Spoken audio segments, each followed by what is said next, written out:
Hi, we are team in charge of explain the chapter number 7. In the chapter number 7, we are going to explain the manufacturing process.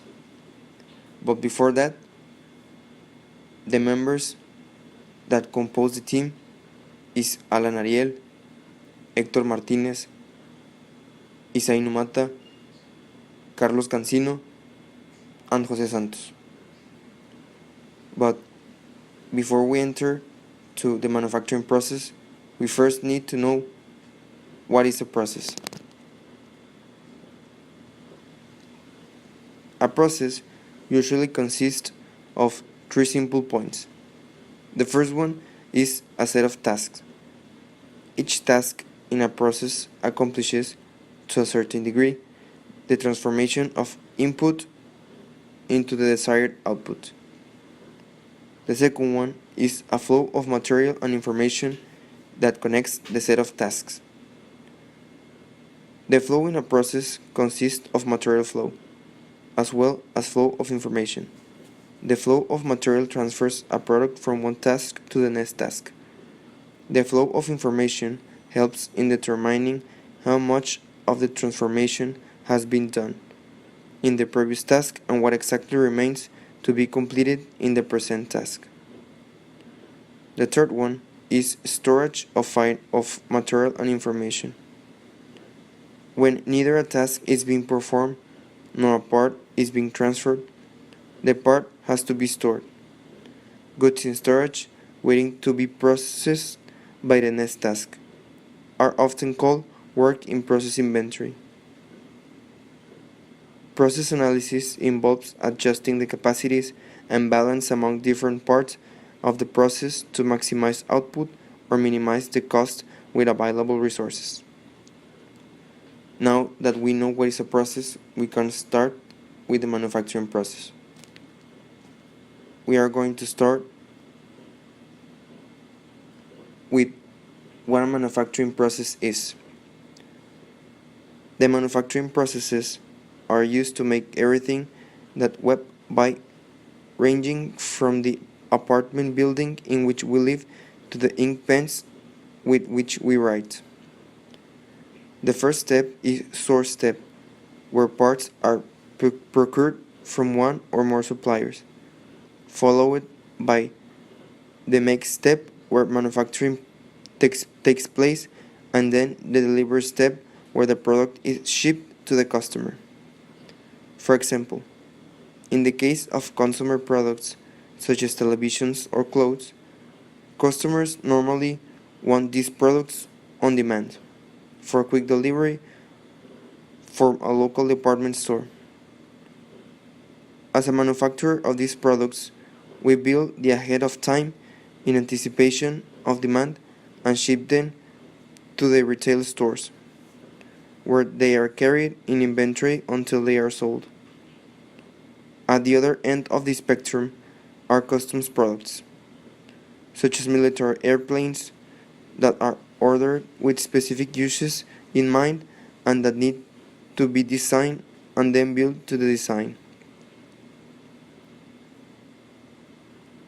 A key concept in manufacturing processes is the customer order decoupling point, which determines where inventory is positioned to allow processes or entities in the supply chain to operate independently. For example, if a product is stocked at a retailer, the customer pulls the item from the shelf and the manufacturer never sees a customer order.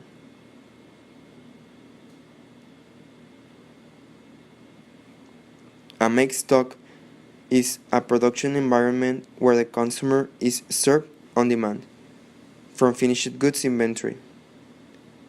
One example of a make stock is the firms that make televisions, packaged food, and clothing.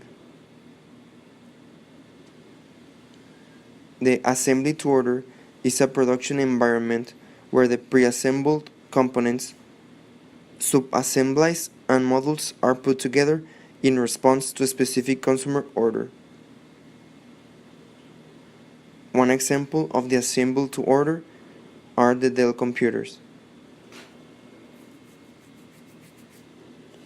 The make-to-order is a production environment where the product is built directly from raw materials and components in response to a specific customer order. One example of the make-to-order is the Boeing's processes for making commercial aircraft.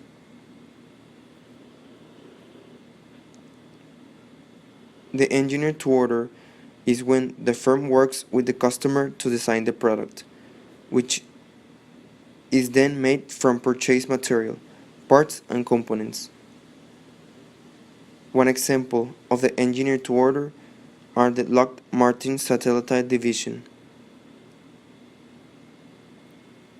Now we are going to move to how manufacturing processes are organized. The process selection is selecting which processes to use in order to provide a service. One example of the process selection is that Toshiba has a handler worker in case of a lower demand, but in a highly, an assembly line is appropriate.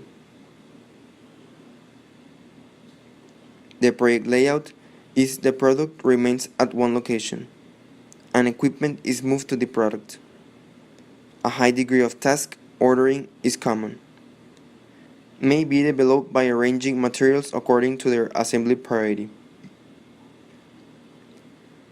The work center is a process structure suited for low volume production of a great variety of non-standard products. These are referred to as departments and are focused on a particular type of operation. The layout arranges work centers to optimize the movement of material.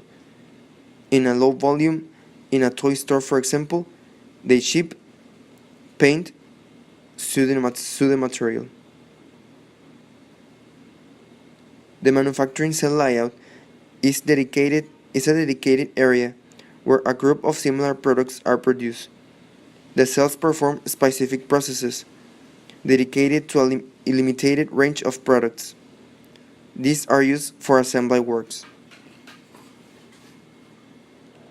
The assembly line is a setup in which an item is produced through a fixed sequence of workstations. Achieve a specific production rate. Used in high volume items where the specialized products can be justified.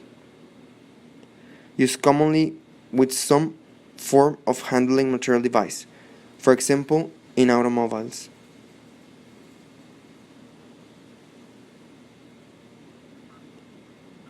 The continuous process is linked to assembly line. In the continuous process is when we convert raw material into finished products in one process. This is related to layouts. For a product process matrix, frameworks depicting when the different production process types are typically used. One example of the continuous process is the processing of petroleum and chemicals.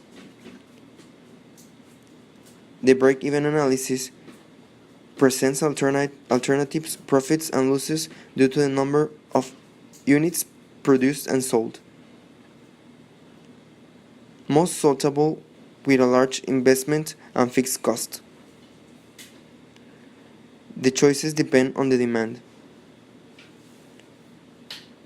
Now we are going to move to analyze simple manufacturing process.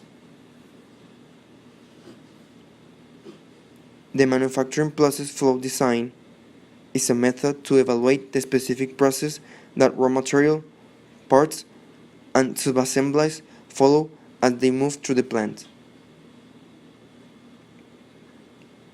The assembly drawing is simply an exploded view of the product showing its components parts.